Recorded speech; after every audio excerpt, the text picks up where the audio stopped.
The next guest was the outstanding footballer of his generation, British and European Footballer of the Year at the age of 22, and an international at 18.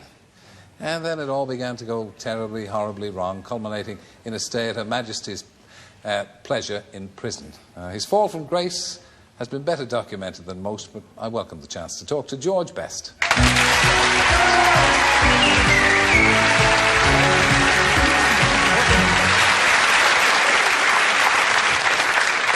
And it fell off the edge of the settee.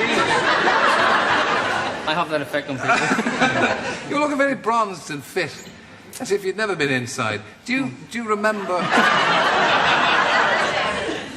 This is like a year in prison doing this program. Do you remember what your number was?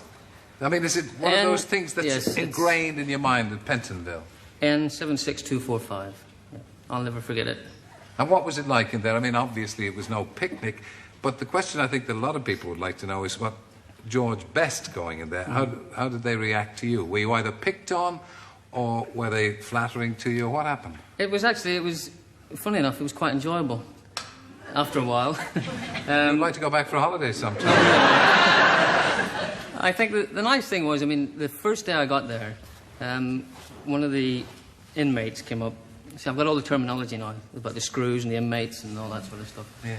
And they came up, and one of them said, you'll be okay in here because you've done two things, he said, that we all want to do. You got drunk and got caught, and you chinned a policeman. He said, so we'll take care of you. And it was, from that day on, it was quite good.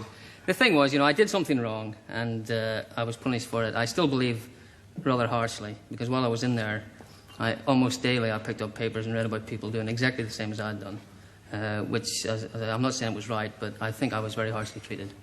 Yeah, but you couldn't expect people to have too much sympathy for you, could you? Because you've fallen down a few times now.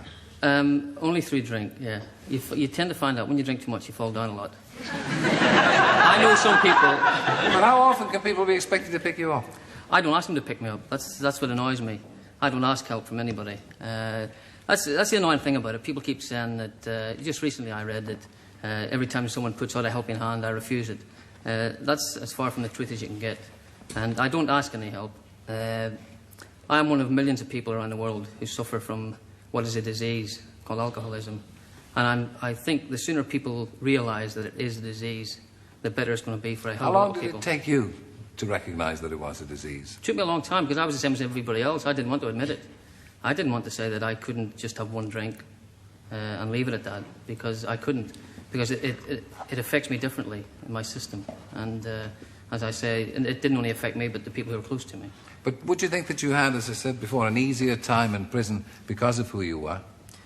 To be quite honest, yeah, of course. It wasn't a very pleasant thing to look forward to. But really, once I got in there and decided, you know, it's got to be done, I just put my head down and decided I've got to get through it and make the most of it.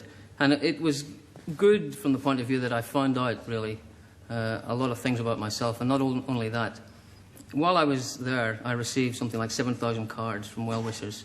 I got the odd one from a crank, one or two. But the nice thing was that 7,000 people took the time to write to me and say they hoped that I got over it and things would be okay. So it made me feel good. There is a need for change, isn't there? How are you going to change? The only thing I want to change is to stop drinking, because it affects my personality and everything else around me and hurts a lot of people. That's the only thing I want to change, because I know 7,000 people don't write to you, and friends stick close by you if you're 100% bad. And I know that's not the case. If I thought I was a complete imbecile and an idiot, I'd be worried. I have a hell of a fight every day to stop myself from drinking. That'll be there forever.